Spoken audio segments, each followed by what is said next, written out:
minutes. Lagos State government launches new safety welfare program for commercial drivers. Joint Admission and Matriculation Board warns against committing registration infractions. On the foreign outrage, a South Korean official suggests importation of foreign women to boost birth rate. And in sports, Nigeria's Super Falconets move to Dakar for second leg of 2026 FIFA Under-20 Women's World Cup qualifier. And now the details. I am Akan Usen.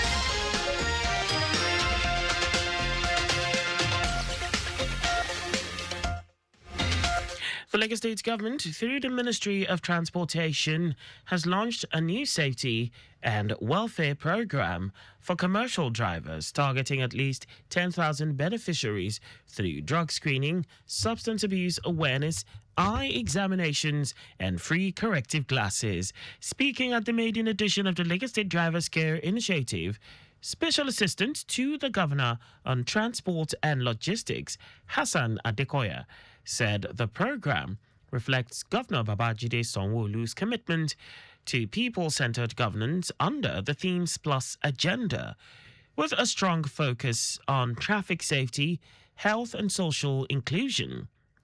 Adekoya described drivers as the backbone of the state's transport system, stressing that their well-being directly impacts road safety and economic productivity.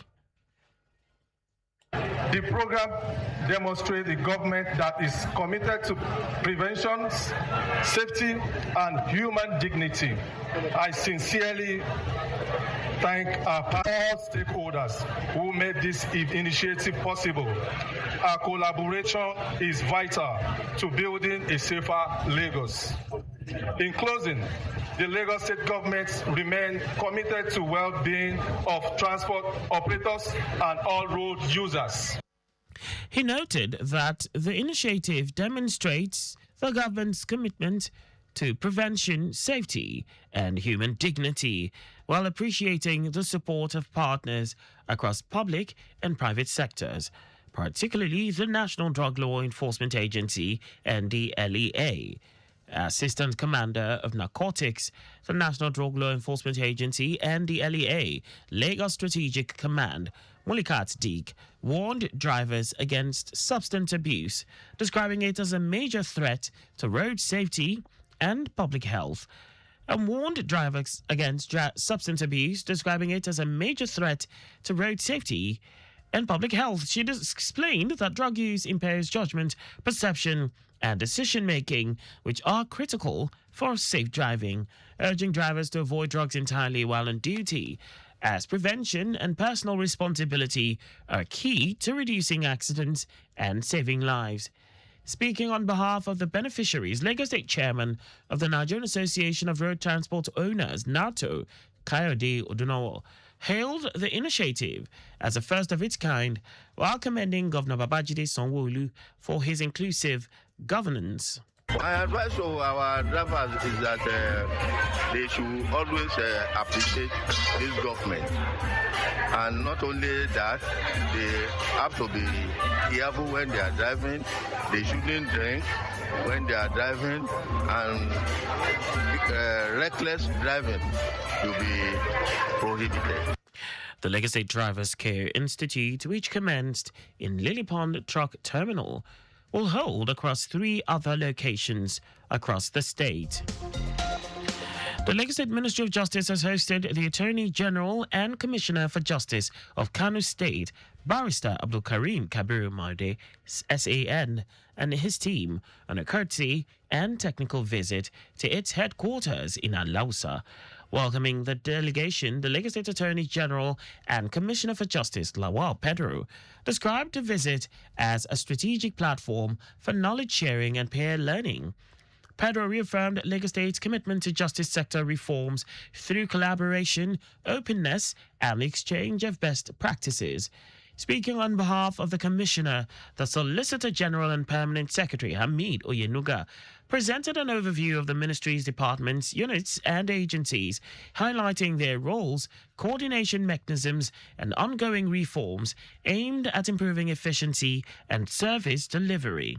In his remarks, the Kano State Attorney General, Abdul Karim Kabiru Maude, commended the professionalism of the Lagos State Ministry of Justice, noting that the visit was inspired by Lagos State's reputation in justice sector administration. Kabiru Maude said from lessons from the engagement will support ongoing reforms in Kano State. The Lagos State chapter of the All Progressives Congress APC has welcomed the successful conduct of the party's e-registration exercise. In a statement, its Lagos spokesperson, Sheye Oladejo, said it was a landmark achievement in strengthening internal democracy, party cohesion, and grassroots participation as the nation counts down to the next general elections. According to the APC, the overwhelming turnout and seamless adoption of the digital registration platform demonstrates the growing confidence of Lagosians and Nigerians at large in the party and its progressive ideals. He said the exercise expanded the party's membership base and also provided a transparent, credible, and verifiable database that reflects the true strength of the APC across wards, local governments, and constituencies. Oladejo said the success of the exercise has further engendered internal democracy within the party by providing a level playing ground for both old and new members to formally register, thereby qualifying them to vote and be voted for in line with the party's constitution. He reaffirmed the party's unwavering commitment to unity, internal democracy, good governance, and delivery of democratic dividends in line with the renewed hope agenda of President Bola Tinubu. And now to the rest of the stories. The Joint Admissions and Matriculations Board has warned candidates against committing registration infractions or violating the attestation signed during registration.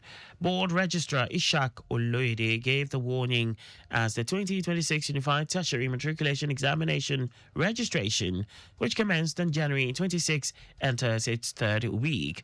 According to the registrar, registration infraction is a serious offence, noting that candidates may be barred from sitting the UTME for up to 3 years.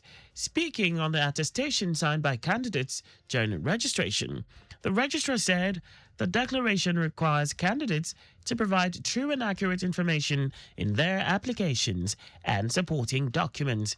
He added that any attempt to falsify data will attract appropriate sanctions.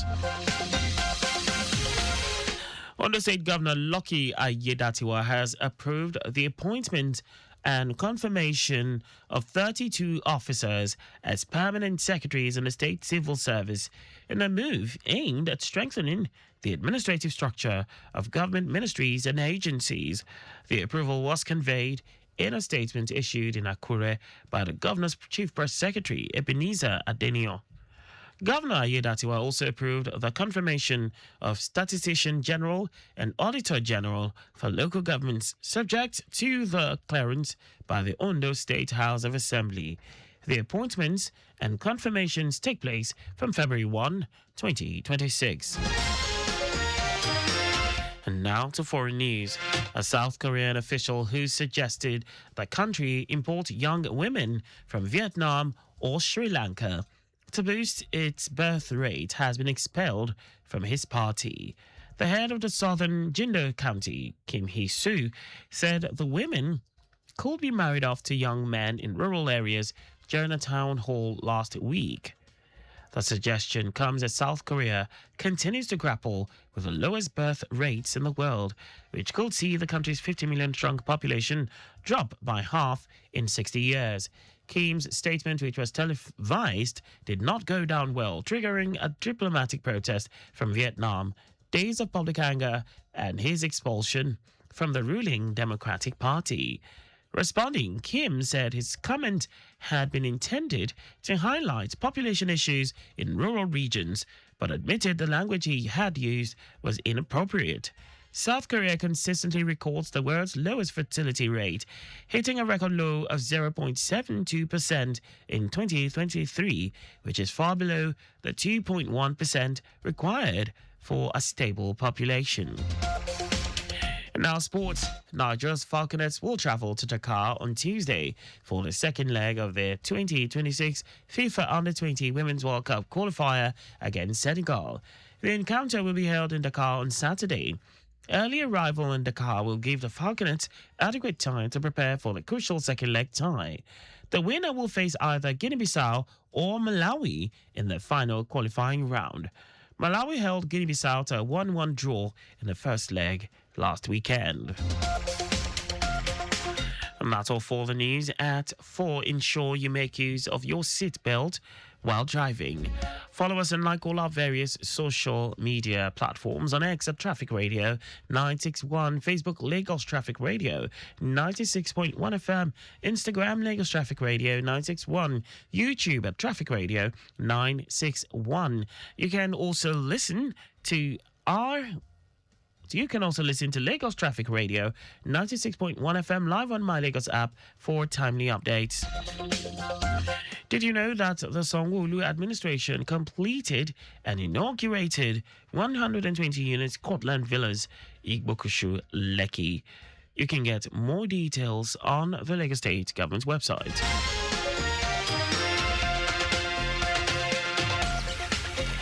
To end the news, here are the highlights of the major stories.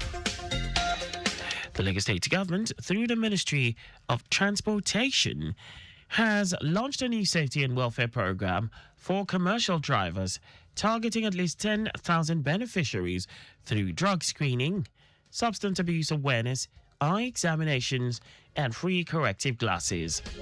The Joint Admissions and Matriculations Board has warned candidates against committing registration infractions or violating the attestation signed during registration.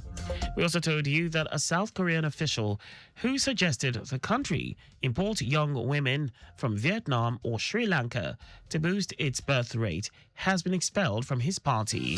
And in sports, Nigeria's Falconets will travel to Dakar on Tuesday for the second leg of their 2026 FIFA Under-20 Women's World Cup qualifier against Senegal. For contact with the newsroom, send a message to info@trafficradio961.ng. And that ends the news broadcast compiled by Adeswa Ejoyoka. I am Akan Usen.